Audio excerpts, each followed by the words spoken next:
আসসালামু আলাইকুম দর্শক, আমি এখন আপনাদেরকে দেখাবো বা একটা গুরুত্বপূর্ণ সড়ক, এটা হচ্ছে চট্টগ্রাম টু কক্সবাজার সড়ক, চট্টগ্রাম হাইওয়ে সড়ক কক্সবাজারের।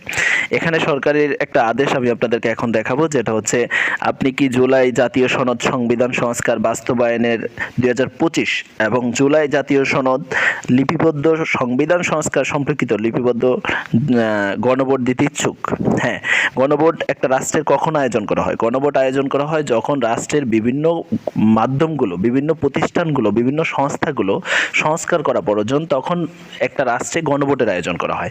তেমনি বাংলাদেশে 5ই আগস্টের পরে জুলাই জাতীয় সনদ বাস্তবায়নের জন্য এদেশের হাজার হাজার তরুণ প্রজন্ম, ছাত্রছাত্রী জনতা যেই রক্ত দিয়েছে, তার জন্য আমাদের দেশে কিছু কিছু সংবিধান সংস্কার করা প্রয়োজন। রাষ্ট্রের কী কী কাঠামোগুলো প্রয়োজন আর সংবিধান কী কী প্রয়োজন, সেগুলো আজকে আমি আপনাদেরকে একটু জানাবো। আসলে জুলাই সনদটা কি, জুলাই সনদটা আপনি কেন হ্যাঁ ভোট দিবেন, জুলাই সনদে আপনি কেন হ্যাঁ ভোট দিবেন, তার জন্য আমরা সর্বপ্রথম দেখব যে নির্বাচনকালীন তত্ত্বাবধায়ক সরকার, 1 নম্বরে আছে নির্বাচনকালীন তত্ত্বাবধায়ক সরকার, নির্বাচন কমিশন ও অন্যান্য সাংবিধানিক প্রতিষ্ঠান জুলাই সনদে বর্ণিত অধিকারের আলোকে গঠন করা হবে।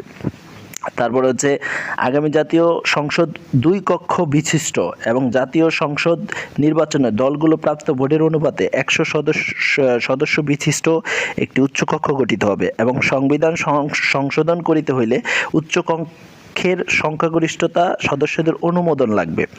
তারপর হচ্ছে 3 নম্বরে হচ্ছে সংসদের নারী প্রতিনিধিত্ব বৃদ্ধি, বিরোধী দল হইতে ডেপুটি স্পিকার ও সংসদীয় কমিটির সভাপতি নির্বাচন, মৌলিক অধিকার, বিচার বিভাগের স্বাধীনতা, স্থানীয় সরকার, প্রধানমন্ত্রীর মেয়াদ, রাষ্ট্রপতির ক্ষমতা সহ তফসিলে বর্ণিত 30টি বিষয়ে জুলাই জাতীয় সনদের ঐক্যমত হইয়াছে, সেগুলো বাস্তবায়নে আগামী যেই দল বিজয়ী হবে সেই দল বাধ্য থাকিবে।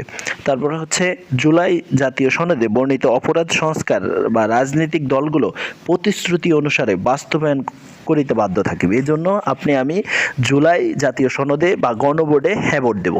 আসলে সত্যিকার অর্থে যারা এই গণভোট দিতে যাবে না বা গণভোট দিবে না, গণভোট বুঝবে না, বা অনেকে বলবে যে আমি গণভোট কেন দেব, সত্যিকার অর্থে আপনি যদি একজন সুনাগরিক হন, রাষ্ট্রের কল্যাণে কাজ করতে চান বা রাষ্ট্রের ভালো চান, বা রাষ্ট্রের মনে করেন যে রাষ্ট্রের এই জিনিসগুলো আপনার খুব দরকার, এই জিনিসটা রাষ্ট্রে এমনি এমনি চলা ভালো আগামী প্রজন্মের জন্য, তাহলে আপনি অবশ্যই গণভোটে হ্যাঁ ভোট দিবেন। কারণ হচ্ছে গণভোট হচ্ছে আপনার নিজের জন্য নয়, আপনার ভবিষ্যৎ প্রজন্মের জন্য রাষ্ট্র কিভাবে চলবে সেটা আপনার মতামত প্রকাশ করা।